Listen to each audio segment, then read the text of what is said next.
ပြန်မလာနိုင်တော့တဲ့တခင်ကို10နှစ်နီးပါးဆောင်ခဲ့တဲ့ခွေလေးမင်္ဂလာပါရှင် Knowledge TV မှာကနေကြိုဆိုလိုက်ပါရစေပရိသတ်ကြီးရဲ့ဒီနေ့မှာတော့ဂျပန်နိုင်ငံရဲ့ဖြစ်အမှန်တစ်ခုဖြစ်တဲ့တိကျသူလေးတွေရှင်ထဲမှာဆွဲကြံရည်စေမဲ့ဟတ်ချီကိုလေးအကြောင်းကိုတင်ဆက်ပေးသွားပါမယ်ဟတ်ချီကိုလေးကအာခီတာအမျိုးအစားခွေးတစ်ကောင်ဖြစ်ပြီးတော့1923ခုနှစ်နိုဝင်ဘာလ10ရက်နေ့မှာအာခီတာစီယန်စုအိုတတဲမြို့အနီးမှာရှိတဲ့လေယာတစ်ခုမှာမွေးဖွားခဲ့တာပါ1924ခုနှစ်မှာတိုကျိုအင်ပီရီယယ်ရဲ့တက္ကသိုလ်ပေါမောက္ခဟီရဲဆာဘူရိုဦးအဲနိုက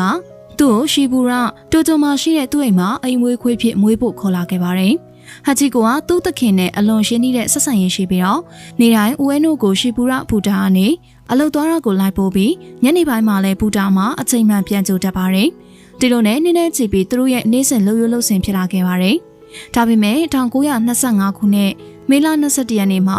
ဦးအဲနိုကအလုတ်ခွင့်မှာရုတ်တရက်နှလုံးရှက်ပြီးတော့ကွယ်လွန်သွားခဲ့ပါတယ်။ဒါပေမဲ့ဟတ်ချီကိုကတော့သူ့သခင်ပြန်မလာတာကိုနားမလည်နိုင်မဲနဲ့နှစ်ပေါင်းများစွာနေတိုင်းဘူတာမှာသူ့သခင်ကိုစောင့်ဆိုင်နေခဲ့ပါတယ်။ဟတ်ချီကိုရဲ့သစ္စာရှိမှုကိုလူတွေသတိထားမိလာပြီး1932ခုနှစ်မှာဂျပန်သတင်းစာတစ်စောင်ကသူ့အကြောင်းကိုဖော်ပြခဲ့ပါတယ်။အဲဒီနောက်မှာဟတ်ချီကိုကဂျပန်နိုင်ငံမှာသစ္စာရှိမှုရဲ့သင်္ကေတတစ်ခုဖြစ်နေကြော်ကြားလာခဲ့ပါတယ်။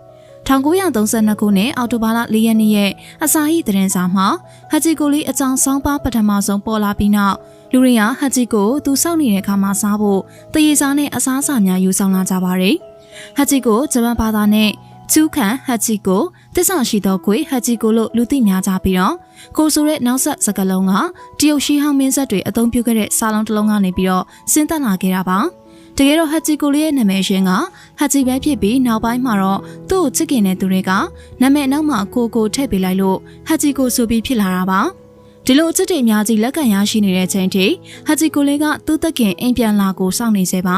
ဒီလိုနဲ့ဟတ်ချီကိုလေးကသူ့သခင်ကို9နှစ်6လနဲ့15ရက်ကြာနေစဉ်စောင့်ဆိုင်ပြီးနောက်မှာတော့1935ခုနှစ်မတ်လ10ရက်နေ့မှာတော့ကွယ်လွန်သွားခဲ့ပါတယ်သူ့ရဲ့ရိုးတွေကိုလည်းသူ့သခင်ဦးအဲနိုရဲ့ကူပေးမှာမြုပ်နှံပေးခဲ့ပြီးတော့ရှီဘူယာဘူတာမှာဟတ်ချီကိုရဲ့ကြေးရုပ်ထုကိုထုလုပ်ပြထားကသူ့ရဲ့သစ္စာရှိမှုကိုဂုဏ်ပြုခဲ့ကြပါတယ်ဒီပြရဟာကဘာတွန်းကားလူတွေကိုစိတ်ထိခိုက်စေခဲ့ပြီးဟတ်ချီကိုကသစ္စာရှိမှုရဲ့သင်္ကေတဖြင့်ထင်ရှားလာခဲ့ပါတယ်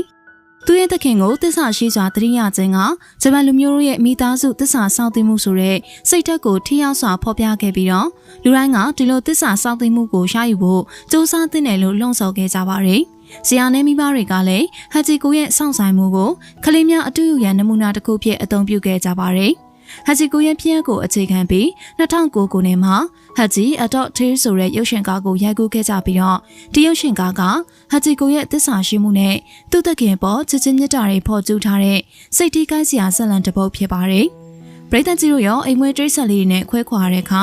တခင်နေနဲ့လည်းဘယ်လိုမျိုးခံစားရလဲဆိုတာကောမန့်မှာ sharing လုပ်ခဲ့ဖို့တောင်းဆိုရင်းနဲ့ဒီနေ့အကြောင်းအရာလေးကိုအဆုံးသတ်လိုက်ပါမယ်ရှင်။အဆုံးလေးကြည့်ရှုနားဆင်ပေးခဲ့ကြတဲ့အတွက်အားလုံးကိုကျေးဇူးတင်ပါတယ်။နောက်ထပ်ဘ ഹു တုတရစာရီနဲ့တူပြန်လာခဲ့ပါမယ်ရှင်။